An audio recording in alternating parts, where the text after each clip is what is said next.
Welcome, everyone, to another episode of Tony Talks and Get Up and Grow, where I have conversations with inspirational leaders, influencers, and change makers. People that aren't just doing well in life, but that are doing good in the world by contributing back to humanity, back to society, back to business, back to you with the knowledge that they've garnered over the years and the experiences that can help you go further faster and hopefully make more money in the process, right? And be happier. So today's guest is again someone who's doing just that. His name is Peter Swain. He does have an accent, but don't worry if you need translation. I'm here for you. But Peter is actually he's hailing from England, so I like to rib on my English brothers and sisters. But Peter is technologically focused, strategist with over 25 years at the forefront of technology disruption, with a tech career that started before Internet Explorer was even launched. He has owned and managed agencies centered around web and mobile transformation, helping B2B and B2C, or business to business, business to consumer companies across the globe, from SMEs to Fortune 50. Peter's focus is to use the knowledge and experience gained from being at the epicenter of three mass recessions to help individuals and businesses see what they have, what they need to succeed, and how to bridge the two. He is also a proud father of two children and continue to remind him of the power of the present. A grateful husband who realized that loving and being loved is the greatest gift of all. And apparently, Peter is a terrible golfer. So he's already in the green room. Let's bring him in all the way from the UK. That's right, the other side of the pond. It's the great Peter Swain, as I like to call him. Your accent, Tony, really is truly terrible, but thank you for the amazing introduction. I haven't even tried. Oh, the other thing that Peter is, he is the founder of Hack Mankind, which has a daily program on Facebook. So if you go to Facebook, type in hack.mankind, you will find Peter and his program. There's always a lot of interesting content and a lot of information to be shared and learned from there as well. So Peter, welcome to the show. Thank you so much. It's a real pleasure to be here.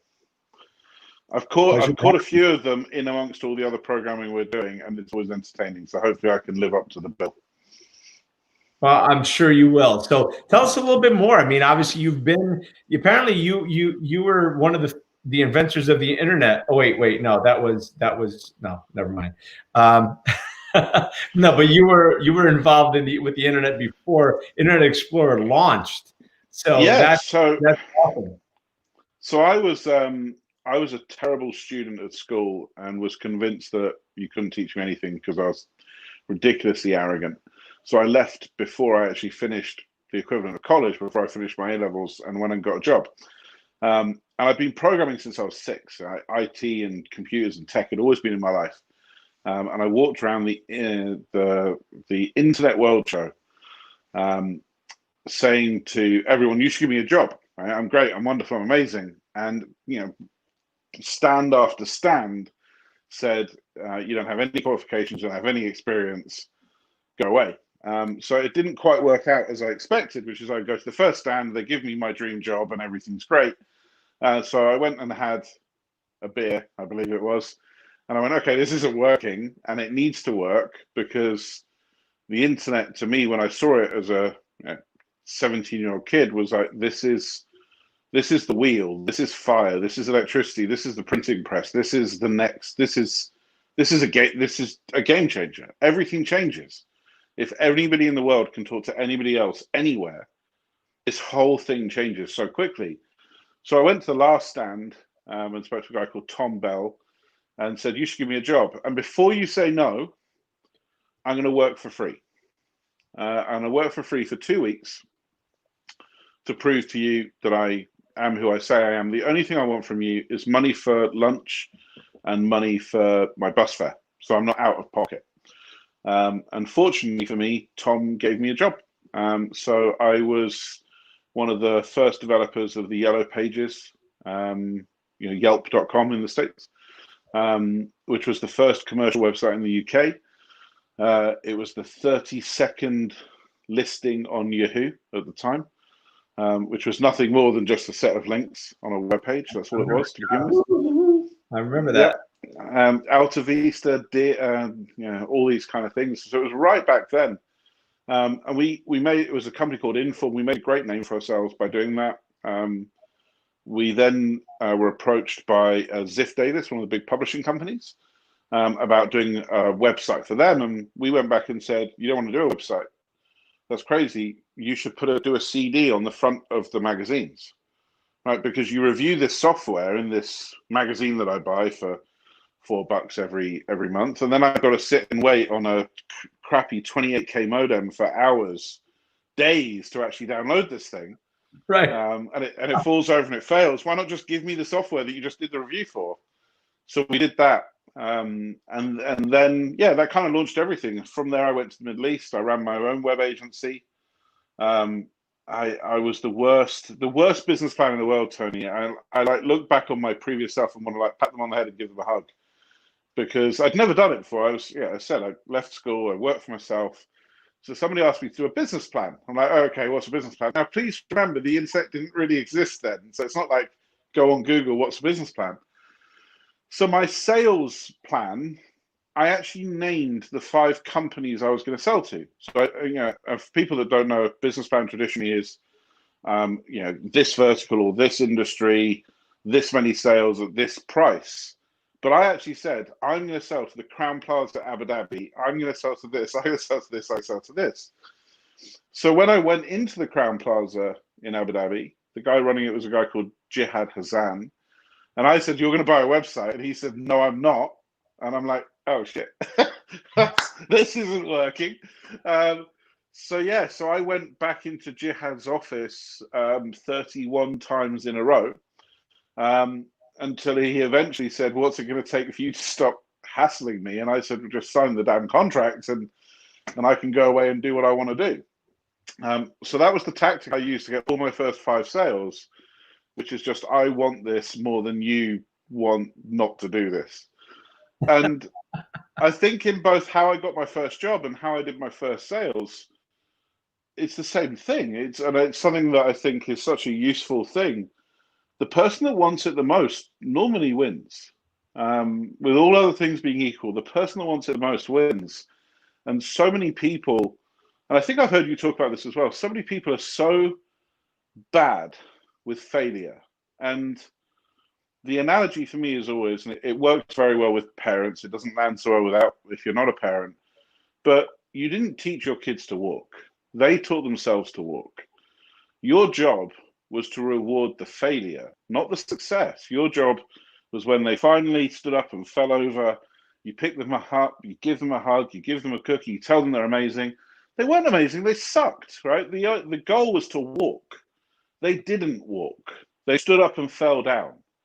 And in the rest of our lives, we seem to lose that mentality and we reward success. It's so easy to reward success, but it's rewarding failure that allows and honoring it and being so unhappy with it that allows people to fail and learn and fail and learn and fail and learn and fail, and eventually 10,000 attempts later to stand up and walk, a child will walk. Yeah. And I think we lose that. I don't know when, I don't know where, if it's standardized testings or it's education, but somewhere along the line we lose embracing people failing. Well, it's interesting that you say that. Well, and I'll say that, there's a quote that says the person with the most certainty wins, right? But which goes right along the lines of what you said, who wants it the most wins. So that's the line that I use a lot as well. But I think you're absolutely right. The person with the most certainty wins.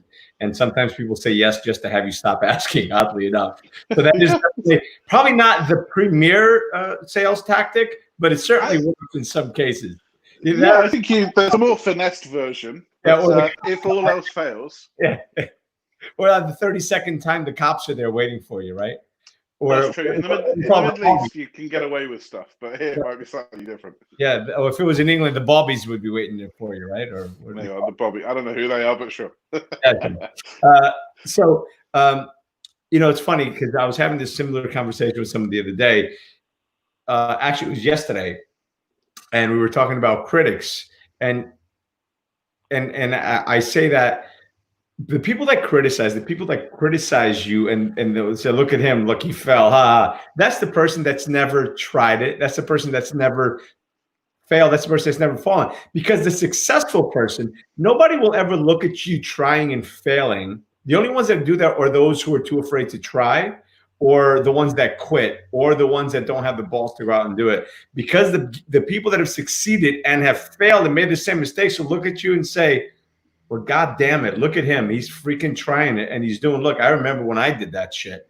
And those are the people that you want to talk to. Those are the people that you want to take advice from. Those are the only people you should take any kind of criticism or feedback from, right? Because feedback is feedback. But you got to be careful where you're getting the feedback, because feedback is coming from someone that doesn't have anything positive to contribute. While they'll still point out a mistake, just pointing out a problem and not offering anything for a solution, then you're not. Some people just aren't worth listening to be honest with you. Otherwise, you get sucked into that vortex. So to your point, is we need to reward failure, because if you're not failing at stuff, or if you're not making mistakes, let me rephrase. If you're not making mistakes, then you're not trying hard enough. And only those, T.S. Eliot said this, only those who risk going too far will ever know how far they can go. So good on you for having the chops to keep going. I didn't know any other way to do it. I think there's a really valuable phrase which I've always liked, which is, hear everyone but choose who you listen to. Love it. Right. Hear everything that's come back to you, because the people that have the critique or the feedback, and one of the things that, because I work in a specialized field, the human brain wants to give a solution. So you'll often hear people, when I work with clients, they'll say, oh, let's do this. And you go, what, why? What is it you're actually trying to do? And when you narrow down with them, the problem they have is valid, but the solution is ill thought out, because they don't have the depth of background of experience to offer the solution. Right? And I often find this, like when I'm speaking to a plumber or an electrician, I will use a trade term and I'll say, whoa, stop. What I actually meant was fix it. Right? When I said I tried to use this, or I tried to use that, or we could use this, I'm using my naive version of the vocab. And when you often find it in like finance, like if you ask somebody for a mortgage, they'll offer you a mortgage. Now you might mean a second mortgage, or a reverse mortgage, or a leverage this, or a blah, blah, blah, blah, blah. You just don't have the words to actually phrase it in a way they understand. And I, from my own experience of people saying, oh, I want to do this, you're like, why do you want to do that? They're like, oh, I want to do YouTube ads. Why do you want to do YouTube ads? You don't even have a YouTube channel. What good is that to you? They're like, no, I need more exposure for my thing. It's like, why didn't you say that? Give me the problem. It's my job to go and find a solution with my 20x years worth of experience. And it's the same in finance. Don't walk in and say, I want a second mortgage or that. Just say, I need some money. Right? And let them do the job of working out what assets you have and what the best way to do that is. I just think, hear everyone, hear everyone, choose who you listen to. Oh, I love that. Listen, most people know what they want, but they don't know what they need. That's probably a different way of putting that. And so many times as the life and business strategist, you go in and you're speaking to somebody, whether it be, an entrepreneur, or whether it's a C-suite executive, the VP of a company, the president of a company, they tell you what they want, but they don't really know what they need. And as a strategist, or as well, and you're a business strategist, technology strategist as well, a lot of people know what they want, but they don't know what they need to get there. And it's really your job, right? Or it's a professional's job to not only give them what they want, but also make sure they get what they need. Because if you just sometimes giving them what they want isn't ultimately going to be what they need, right? For the long haul. Yeah. Quite often, because I think, we have, as a mutual friend, we have John Callaghy. I like the way he describes the distinctions, the 99.9, 99.99, 99.99. The further you go up, the smaller those distinctions become, the more you can look back and go, what you asked for is right. But if you do that to it, then it's going to set itself on fire. It's going to go postal. Whereas if you keep it as it is, yeah, it'll do something. Yeah, and then there's always the next, Yeah. next evolution. I once worked with a guy called Walter Campbell. Now, your audience probably doesn't know who he is, but he's the only person. So Cannes is the advertising awards, the Cannes Lions, and the D&D, the ad agency awards are called Black Pencils. And he's the only person in history to have won 2 Black Pencils and a Cannes Lion. I mean, this is like, he's like that. And he wrote a whole set of ads for Guinness. And one of them was just like wildly acclaimed. It's like waves coming in that turn into horses. It's a phenomenal ad. And we're in a room strategizing a digital solution for Qatar as a country to repatriate Qataris to want to come back to Qatar. And this room was like, I was like, I don't even want to talk. There's like 15 people in here. They're all ridiculously accomplished and intelligent. And then there's me. And Walter Campbell sat and said nothing for 3 hours. Like absolutely nothing. He's doodling on a pad and people are like putting up with him because of who he is. But they're like, what the fuck? It was me. He wasn't acknowledging. He wasn't rude. He was just like, it was like he wasn't there. And then after about 3 hours, he said, "This is what we're going to do." And he like slid his pad over to the guy running the meeting. And we all looked at it and went, "Yep, that's it right there. Thanks very much." We literally didn't even need to be here. Right? And it's just this layers of distinctions of the way it was all about, this particular conversation was all about the UI and UX. We were going to use the design.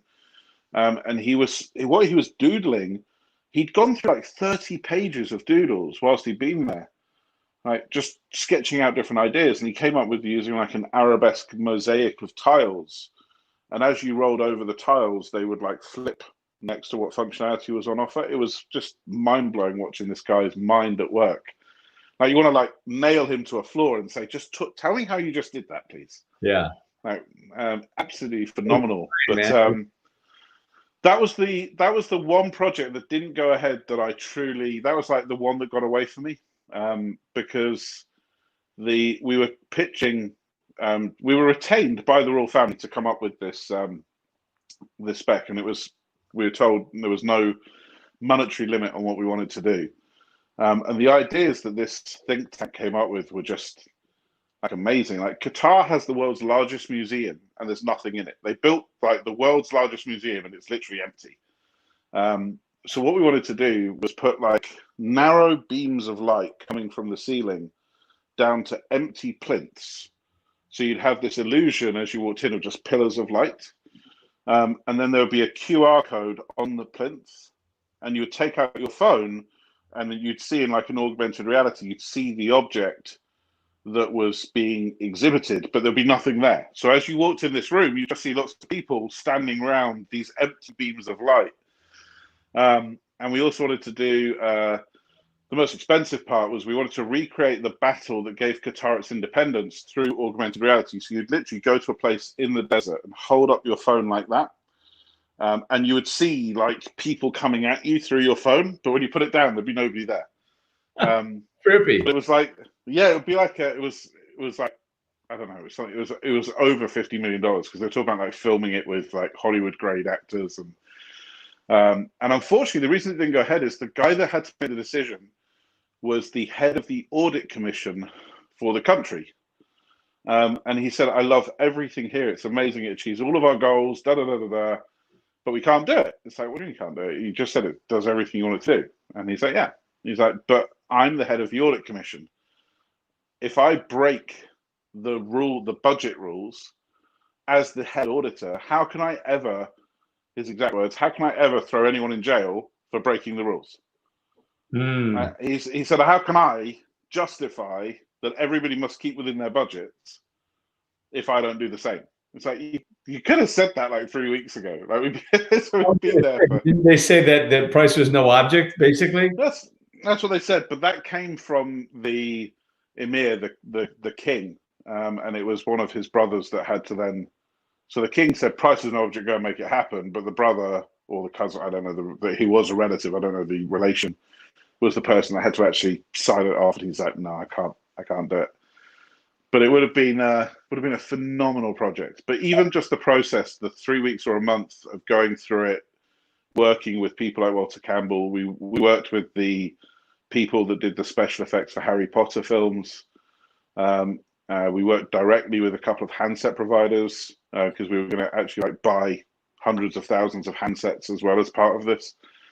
So we customized the operating system, and just the process was phenomenal. And it was a very well paid process. Yeah. But it would have been nice to do it. Listen, but there's been some really screwy ones over the years. when the next one's right around the corner. They're always fun. Right? There's always something to see in it. We got called by, when we opened up the app agency, always on message, we got called by one of the top experts at Sony, who said, we're doing this new show. We think it's going to be quite successful.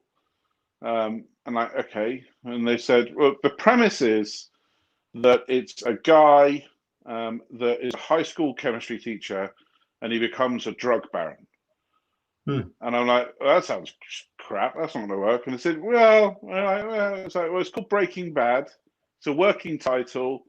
Do you want to do the mobile app for it? I'm like, yeah, it sounds rubbish, but sure, we'll do it. So we did that. We did with Sacha Baron Cohen, Ali G, Borat.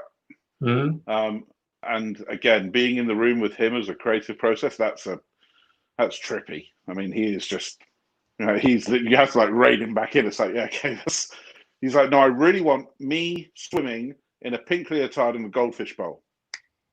I'm like, why? What are you talking about? He's like, yeah, I'm turning around to his manager and saying, is that a metaphor? He's like, no, he really wants to see a picture of himself in a goldfish bowl. I'm like, okay. We did some work with the BBC on prop design. There was a fascinating series on the BBC of this archaeologist that used satellite imagery to see where pyramids were underground, where they'd been covered by sand.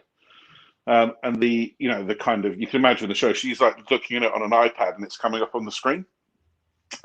But the lady in question that was running it broke her arm or broke her leg, so they had to refilm it with somebody as a stand-in for the show. And the person they chose was so technologically illiterate that they couldn't use an iPad app with a green screen. So they couldn't green screen it, and she couldn't pretend to do it. So we built the entire app for her to use, just for her to use it for the 60-second segment. Because she couldn't work out where to tap, where to press if it was a green screen. She just couldn't get it. So we actually had to build an app for her to use to control the TV, instead of it just being, because it was already rendered, it just seemed kind of displayed on there. And we ended up getting an honorable mention in a BAFTA for prop design for this process. I was like, okay, fair enough. Listen, it's life is an adventure, right? And so is business. So is business. And the technology business is crazier than any of the other ones because it's changing so fast. And for whatever happened, did they actually find pyramids? Yeah, they did. It genuinely worked. The technology worked. It's you look at satellites and you look at infrared and ultraviolets, you can see under the sand and go, that's where these pyramids are, and then you can excavate them. It's phenomenal. Wow. But to me, digital is underpinned by three things. And if people understand three things about digital, they understand you can predict the future with digital. It's really not hard, which is one, you can iterate without ego or emotion, right? You can do something and try it and change it and try it and change it and try it, right? And the equivalent I ask people is, if you imagine an architect and he's finished building his building and you say, that's great, but can you just move it 10 degrees to the left? Right? They're going to look at you like you're crazy. But in the world of online, that's what we do every day. We just go, yeah, let's just shift it, let's change it, let's move it. A friend of mine used to be the head of mobile for eBay, a guy called Steve Yankovic, really, really smart guy. But his entire compensation package was based on the 0.1 of a second that it took you to list something for sale on the eBay mobile app. Right. So for every 0.1 of a second he took the listing time down, he got more compensation. And he literally had 300 different experiments happening at any one time. Move the button to the left, move the button to the right, make the button red, make the button green. And we'd just look at the data. And when it showed that it was efficient, he would move on to the next experiment. He literally iterated the platform every day. Amazing. So that's the first thing. Digital is the ability to change. And we come back to that earlier sentence we said about failure. Which is why if people that succeed in digital are people that are not scared to just do it and be ready for the data to prove you right or wrong.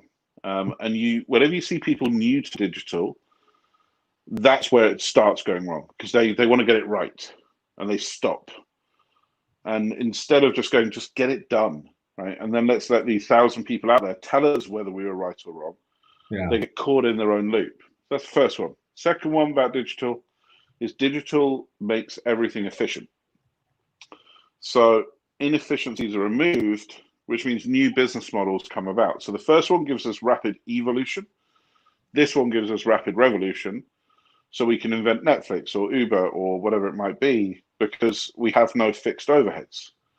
Like, why did Uber exist? Well, Uber existed because they didn't need to buy the medallions in the first place.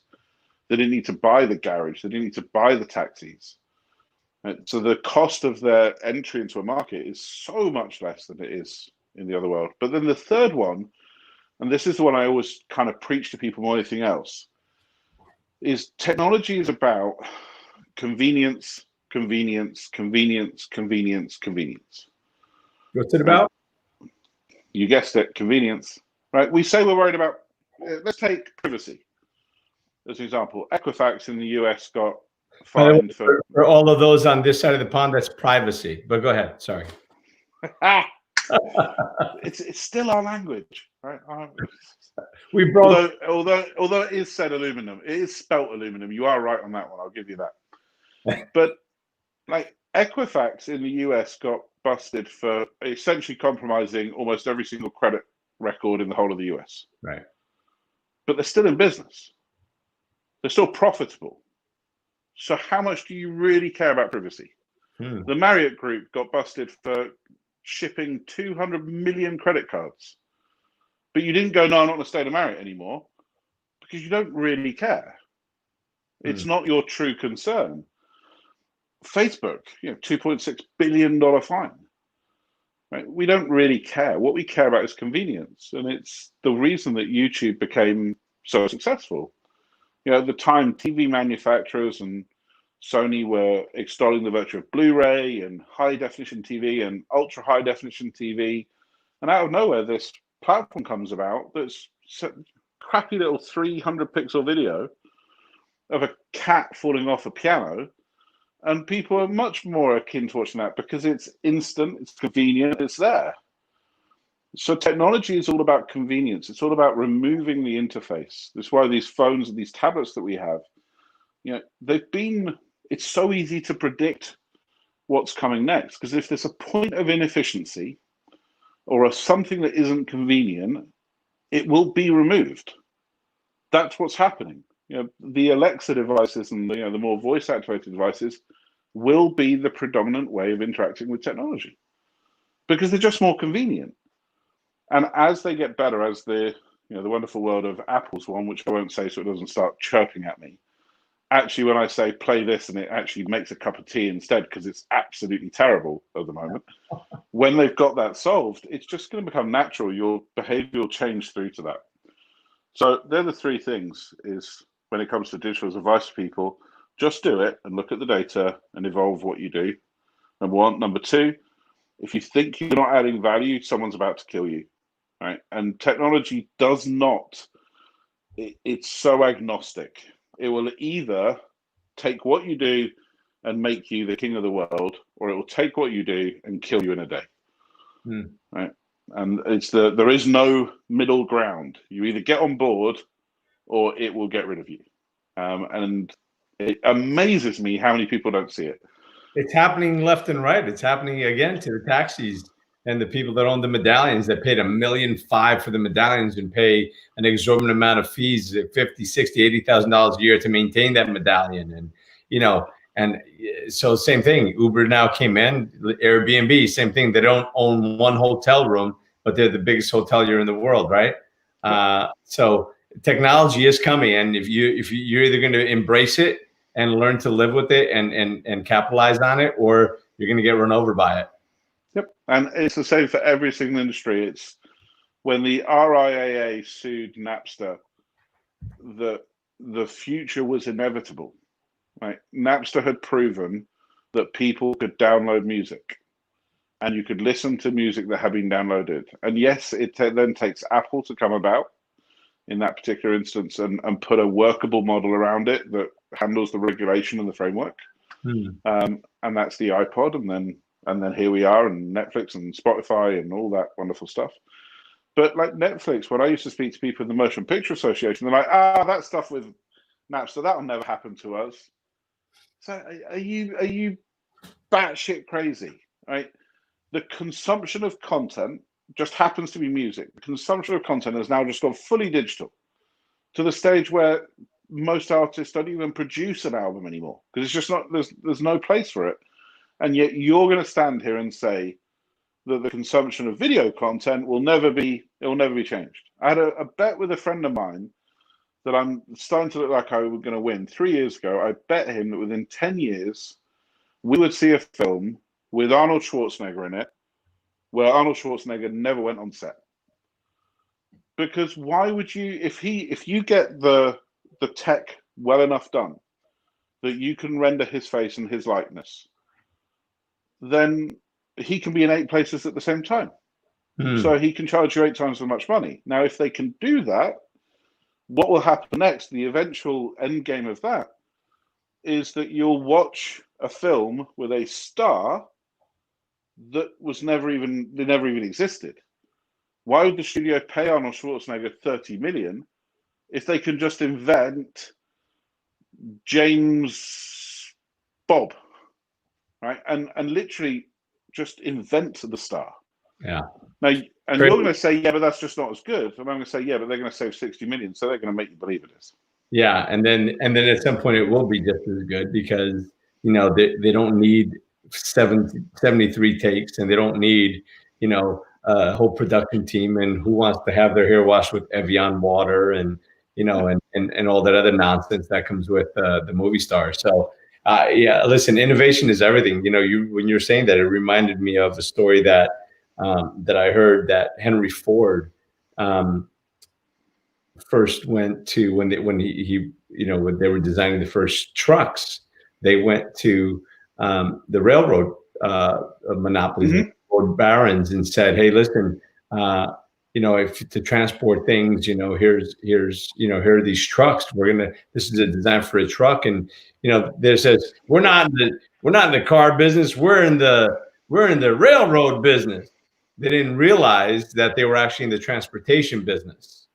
Yep. And because they didn't realize it, they could have owned Ford, right? In the very beginning, they could have been partners with Ford from the very beginning. Instead, they missed out on all that opportunity. So listen, this has been happening. What I'm trying to say is that this has been happening for generations or for millennia, and it's going to keep happening, right? Yep. And just when Airbnb, we thought Airbnb and this one and that one weren't getting any better, or the technology like, wow, that's it, we've gotten there. It's not true. To go back to Sean Callagy's thing, that 99%, and then 99.9%, and then 99.9, 99.99, 99.99, 99.999. It goes on forever. So that constant and never-ending improvement, that canai that Tony Robbins talking about, there's always another level.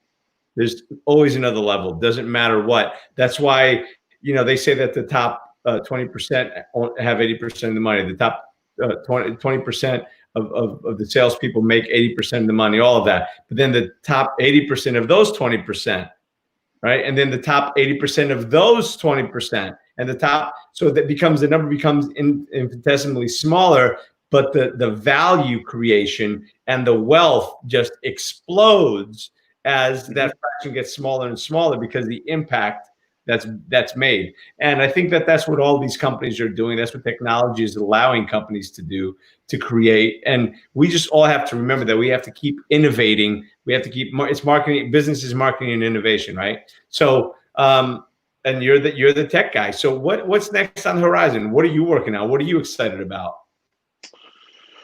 I'm scared about AI and ML, artificial ML. intelligence. ML is a branch of AI, so it's machine learning. Okay, good. So artificial intelligence is about a computer being able to think. Machine learning is about a computer being able to learn.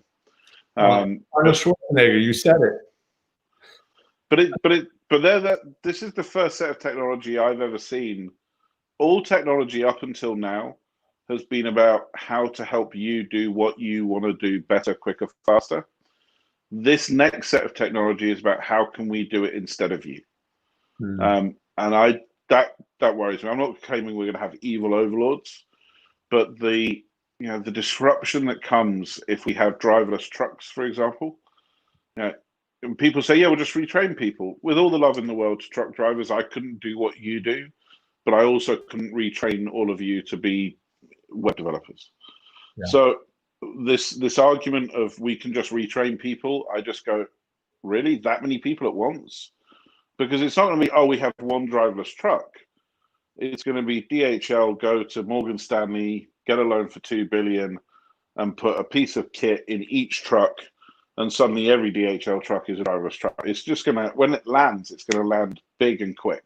Yeah, the scary part about that, to your point, is automation of everything, and something that's happening in today's world. I mean, not to touch on some of the craziness that's happening, never mind COVID, but now this whole the race situation, and to exacerbate that, now you've got the liberals on the left, on the extreme left, calling for defunding of police departments.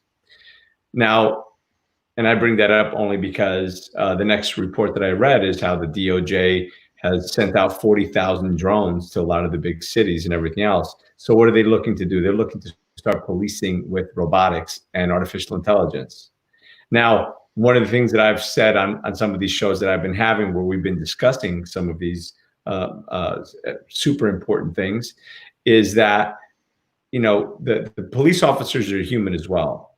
So everybody makes mistakes. Of course, these mistakes need to stop happening, because these aren't mistakes. These are just bad apples. And we're not going to go down the road of what's happening. I completely disagree with what happened. I think it's horrendous. It's a tragedy. I think all of it's bad, and all these guys should be going to prison. This should never happen again, because it's not okay to have a couple of bad apples in a bunch. When they carry a gun, they can take your life, they can take your freedom, and have kind of the authority, at least at the moment, to do it. I don't think there should be any bad apples. To the analogy of an airline doesn't have 100 pilots and say, like, 98% of them are great. The other 2% don't like to land the planes, they crash them.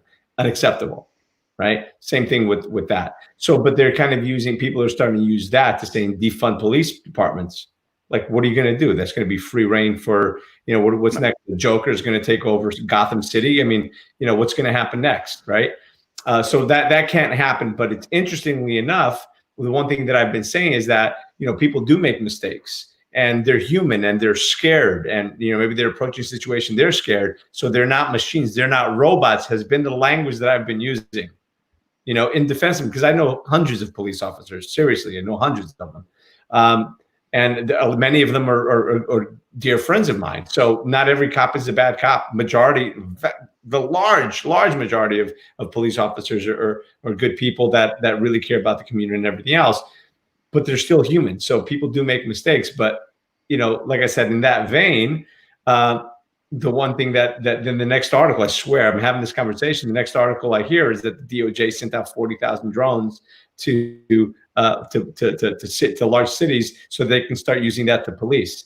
And I'm thinking, damn, they already have the robots that are going up and down through parking lots, monitoring for safety and issuing fines. A robot is issuing a fine on your car for parking and everything else. And I'm like, holy cow, here comes RoboCop, here comes, Arnold Schwarzenegger and the Terminator, right? Obviously that's a far stretch. And every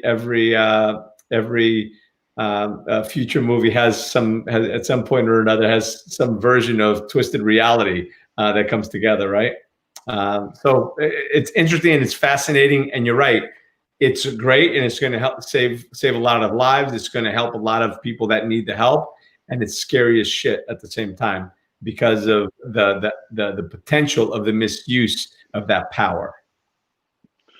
Exactly. And that's where you bring me to the next one then. The next, it's absolutely going to happen. I don't know in what vein it happens. Cryptocurrency is 100% coming to a screen near you in a very big way in the next 5 to 10 years.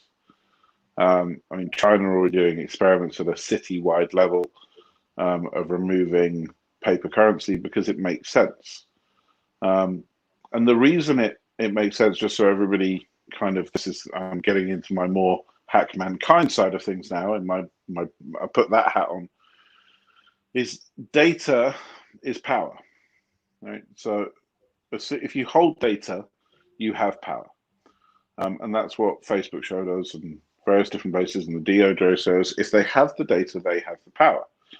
And that's a very, very dangerous thing, because eventually it will get used in a corrupt way by somebody.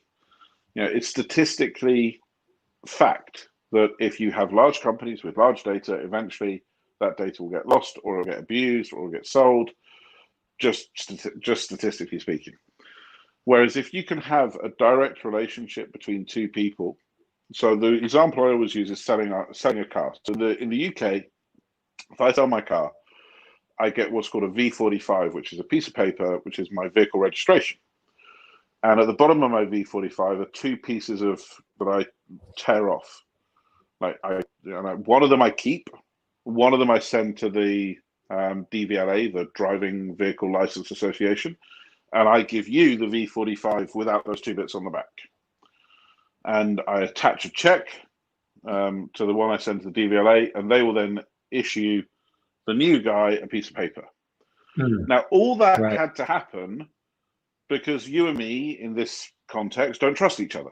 We don't know each other well enough for me to just give you a car and give you the keys, and you to give me 30K and us to assume that transaction's done. So we need a central authority, a central body by which we do that transfer that we both proxy our trust into. So you and I are both saying we both trust the DVLA. So if the DVLA says that you now legally own the car and I no longer have legal liability for the car, we're happy to accept that relationship. But the point behind cryptocurrency is this chain you get in crypto. So you get an immutable, i.e. you can't change it, transaction chain. So if you can then see that I have given you my car, so my car is the asset in our cryptocurrency world. This car asset has changed from my ownership to your ownership. We don't need the DVLA anymore. We don't need that central point of authority. And when it comes to cryptocurrency, the banks and the central banks are that central point of authority. They're the ones that say to you and me, this dollar is worth $1. If they didn't exist, it would just be a piece of paper. Unless there's an underlying computer that says, yes, we both agree this is worth $1, and we have a transactional record to show that this dollar now has gone from me to you. So it's just like the RIAA with Napster. It's just like the MPAA with movies. This is such a technological leap forwards. There's no way it can't happen. Algorithmic trust has to happen. And as soon as you see the level of people fighting against it, you absolutely know it's going to happen. Nice. Because it means they have a huge vested interest in it not happening. So I'm not saying Bitcoin or Ether or whatever. Well, that's actually was going to be my next question. Which coin do you think is going to reign supreme based on what you see now? That obviously not saying, that that's guaranteed to be, but I thought, I'll speak from my heart from this one. It would have been Facebook Libra if they weren't so inherently arrogant to have launched a cryptocurrency in the midst of the scandals they were going through. For them to think they could go, we're going to revolutionize the world of currencies and online payments, and launch that in the middle of Cambridge Analytica when they're getting accused of throwing elections. Like any other company in the world would have gone, let's just back off for 6 months. Let's just let's not try and do this just yet. Let's just put it on a back burner for a year or so. But Facebook believed they could launch Facebook Libra, a currency, because the support they had for that was insane. I mean, it was like Visa, MasterCard, Booking.com, Expedia, Uber, Airbnb. Like, there was 27 companies in a conglomerate that was just mind-numbingly big. But fortunately / unfortunately, they launched it in the middle of that. I think the world of crypto will be what's called a tethered coin, where it matches like the dollar. So it doesn't have this kind of wild inflation that we have at the moment. I think there are some inherent problems with the world of Bitcoin. So Bitcoin will carry on rising. I think it's something like $80,000. It will be its eventual endpoint, because it's linked to the cost of actually what's called mining a Bitcoin, which is finding a big long number that equals a Bitcoin, which just takes huge amount of electricity. It's what's called a proof of work algorithm. The reason a Bitcoin is worth so much is because it took so long to find it. So it actually takes a lot of electricity to get it, which actually proves that you have it in a weird way. There's different mathematical formulas that prove that this thing is actually what it is. But the problem with that is it's taking they're getting far too big and far too long. So I don't think Bitcoin will be the end successor. I don't think we've seen the thing that will succeed yet. Yeah, I think that's interesting though, because and that's actually a good analogy for life and for business. Sometimes doing the right thing at the wrong time is still the wrong thing. Mm-hmm. Absolutely. I mean, you depending on the age of our audience here, you'll certainly remember a VHS. Oh yeah. But do you remember a Betamax? A Betamax, yep. Yeah. So Betamax was around before VHS and was a better format. It was a more sturdy tape. For anyone that doesn't know, we're talking about a very old way of storing movies. The Betamax was around first. It was better. It was longer. It had the ability to skip to chapters, which VHS didn't have. But Betamax was owned by Sony, and the Sony chairman was a devout Christian that refused to allow pornography to go on to Betamax. So Betamax literally it failed because VHS had porn, right? And it was the first time guys could watch porn. The Palm Pilot was around decades before the iPhone. The first mover advantage is normally not the place you want to be. You normally want to be the second mover, right? Let the first guy do the thing, solve the problems, work out all the hard stuff, and then go and copy it. And like when people come to me in terms of digital strategy and say, "What are we going to do?" I go, "Who's the most successful person in the space?" They go, "They are." And I go, "Great, we're going to copy them bit for bit, and then we'll start innovating." But we don't need to work out the first, like, they've spent millions of dollars figuring all that stuff out. Yeah, let's not make mistakes they did. Yeah, let's just do what they did. We'll start there. And once we've got that as done, then we can add our own innovation and our own flavor on it. Yeah. But just why start from the ground? It's hundreds of hours of meetings and debate and conversation, and should it be red or should it be blue? No. Just do what they do. And then we'll innovate. The wheel's already round. Let's put some white walls on it. Let's put a different rim on it, but the wheel is round. Don't mess with the wheel. Yeah, and I think it's an important distinction as in a different way. I was used to ask people that were designers, are you a designer or an artist? An artist does what they want to do, and you get to be proud of what you do. A designer's job is to find somebody else's dream and make that real. It's not your job to put it on, because you get designers that get very precious. Oh, but I don't like that. It's not yours. You're paid by the hour to do what they want. Stop it. You're a paintbrush. You're an elaborate paintbrush. I love you, but you're an elaborate paintbrush. And it's the same when people go, no, I really want to create something inspiring online. It's like, okay, well, then you do want to be a success. That's a different thing. If you want to be a success, just copy the person. We spoke about it earlier on when our source of Tony Robbins, right? Success leaves clues. You don't need to start everything from scratch. You can just literally look at people that are doing it well and go, what are they doing well? All right, we'll have it. I'll have that. Thanks very much. Yeah. And then innovate beyond that. No, it's brilliant. Brilliant. Brilliant. What project you're working on? I know you're working on Hack Mankind. We're starting to we're winding down to the last couple of minutes of the show. Tell us about Hack Mankind, what you're doing, and what people can expect to get from that, and anything else that you may be working on that you want to share. Yeah, so thank you. So Hack Mankind was set up, it seems like years ago, but probably about 8 weeks ago now. And it was a response to fear and misinformation. It was a response to, in my belief, that people were being fed a lot of negative news, which blinded them to their own opportunities within the time. They were being fed a lot of accurate information as well. Like the amount of doctors that came out and said, take this, don't take this. It's like, could you all just be, can everybody just be quiet?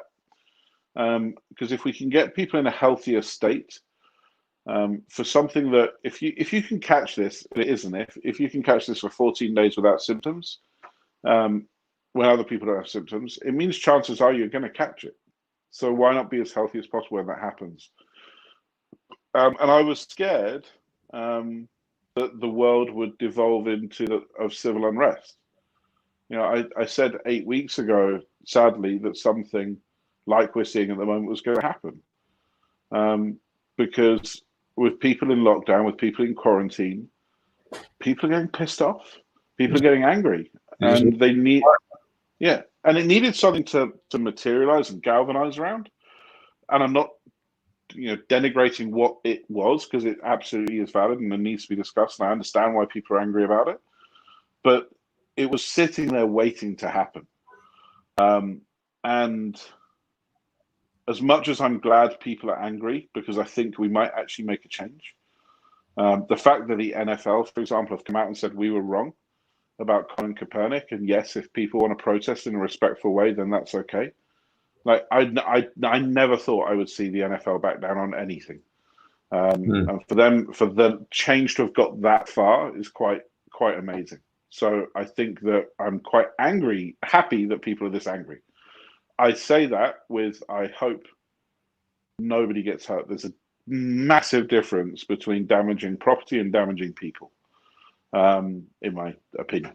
And I still don't understand how stealing a TV is a response to racial injustice. So looting is still not on my list of acceptable responses.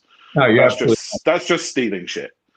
Yeah, no, you're right, and it's unfortunate, and there's people that are out there pushing that narrative and trying to make that a thing, for sure. So yeah, unfortunately, this was a powder keg waiting to blow up, and this was just the fuse that lit it. And certainly, again, something that absolutely needs to be addressed.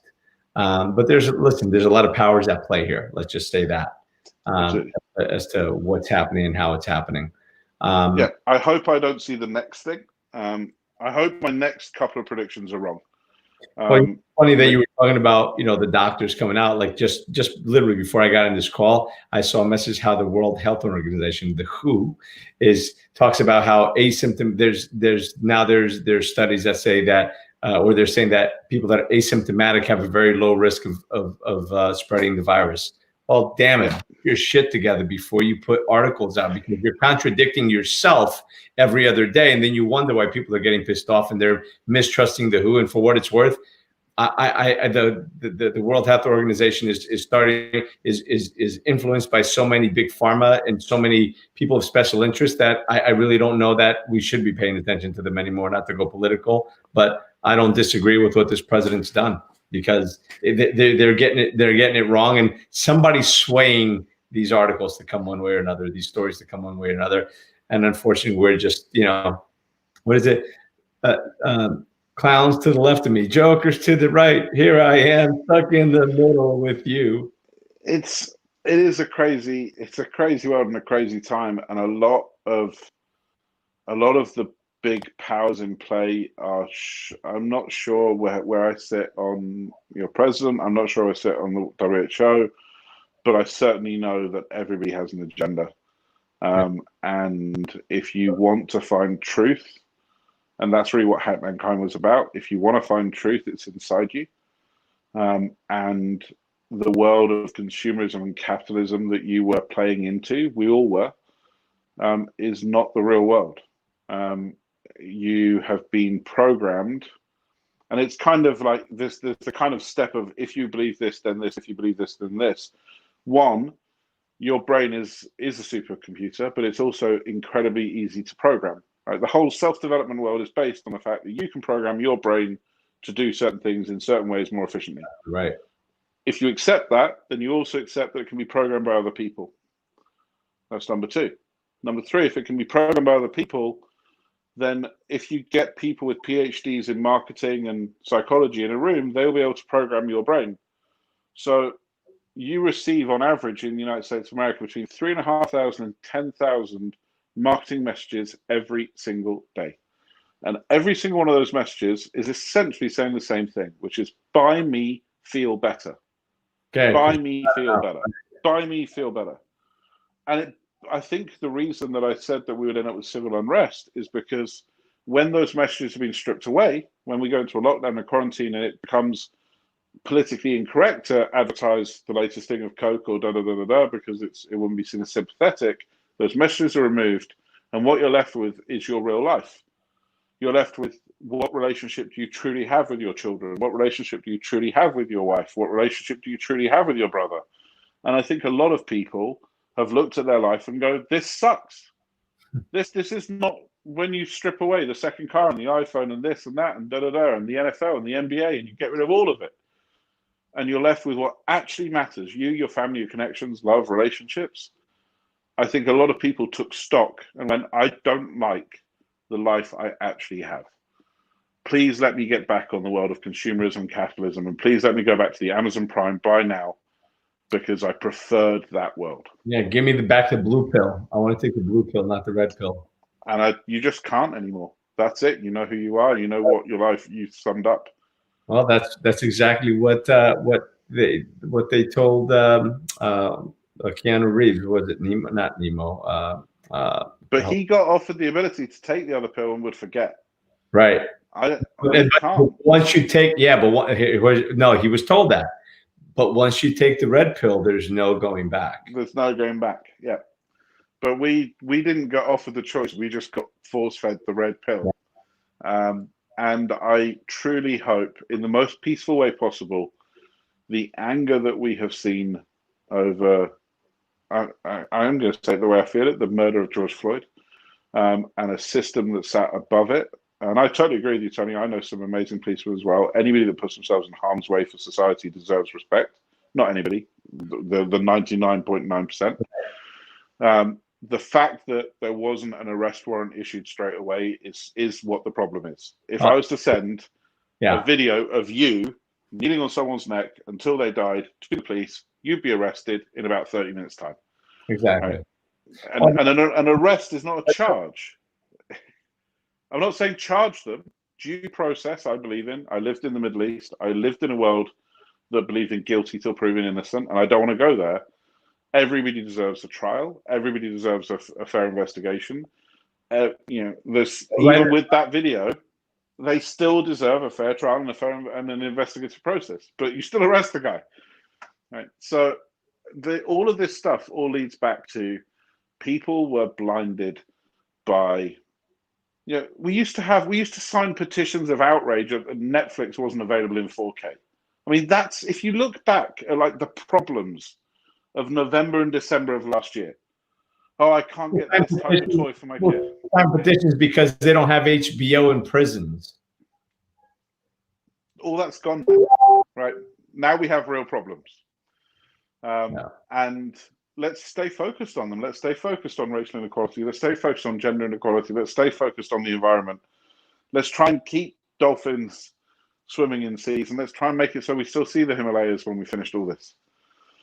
Fingers crossed. Well, listen, you're absolutely right. And, Ernest Hemingway actually had a quote, and I was going to look it up real quick so I can have the right one, but I'll just try to wing it. And he said, for once, go all the way. Because so many times, and that's really, that's like, there's another sentence to that. But for once, you started something, for once, go all the way, because every time that there's a shooting, everything from Abner Louima 20 plus years ago to the Rodney King thing, to the Foreman thing to now to George Floyd. Every time it happens, these things have just been escalating and getting worse and worse. But then they quiet down, and here's what's going to happen. And I hate to say this, but this is politically what it looks like now. After the election, this might ramp up and get worse before the elections. After the elections, it's all going to go away. No. And this is very much a political play. Again, not to get into it, but the reality of it is, just go all the way. You've started we've all started this now, because I believe I'm part of that. I'm having the conversations, the intentional conversations. Let's go all the way. Let's have real change. It's not okay to have a couple of bad apples. Here's the reality. Every good cop knows who the bad cop in the station is. Every good cop knows who the bad cop is. Stop protecting them. The police unions need to really kind of reassess that. That needs to be reassessed, but all the good cops know who the bad ones are. And I guess that's probably the political statement that I'll make for the day. And for those of you who are the good cops, I respect and I applaud and I commend you for your service, whether it be in the United States or anywhere else. I commend you. But if you're not one of those good cops, then you know who you are. And if anyone takes offense to that, that's because maybe they're one of them. With that said, Mr. Swain, I appreciate you coming on here. So everybody go to hack.mankind on Facebook, hack.mankind.com. Is it? Hackmankind.com. Hackmankind.com. Hackmankind.com on Facebook, hack.mankind. Check out Peter Swain and what he's doing, what he's bringing to the world. I appreciate you for the guy that you are, showing up the way you do and showing up in the world and the difference that you're making. Thank you.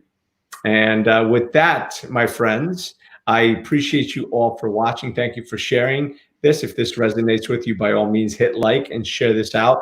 We're also streaming to YouTube. So if you will, please go on there, click like on the link and subscribe. Share this video with your friends. We do this 6 days a week, at least for the foreseeable future, bringing you interesting guests each and every day, conversations with those game changers.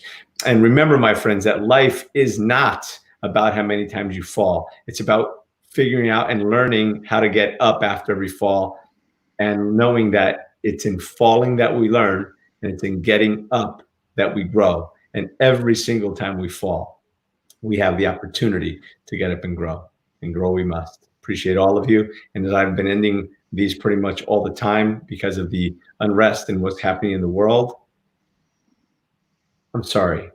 Please forgive me. I love you. Thank you. Take care, everyone. Thank you. Don't go away yet, Pete.